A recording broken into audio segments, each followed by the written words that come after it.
So let's move on to UFC 206. That went down in Toronto on Saturday, the day after Black Beast fight. Let's start with Anthony Pettis, because I think the most questions surround him. Still one of the best finishers in MMA, and yet he's lost 4 of 5, 2 different weight classes. What the hell does he do now, Brian? I think he started doing this not too long ago when he was going to drop down to 145, right? Mm-hmm. We as fighters are very, very loyal, and that's not a bad thing at all. But at the same time, we can get stale. Anthony Pettis was ahead of the curve several years ago, way ahead of the curve.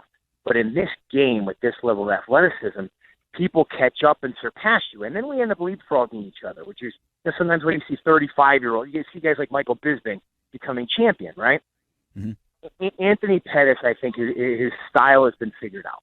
And I think he's no longer innovating like he was before and catching guys off guard. And that's a problem. I think he is still extraordinarily athletic. He's a fantastic fighter.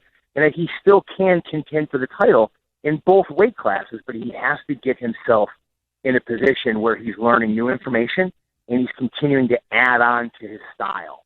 The inability to truly, not just in one fight, but truly threaten with takedowns has to be a weapon that he has to open up the rest of his striking. He has got to move his feet more. He cannot continue to be a stationary target moving forward, primarily looking to counter. And he's capable of all of these things. And I don't think he has to leave Duke Roufus to do it. I mean, every fighter is going to learn everything that coach has to teach him at some point, right?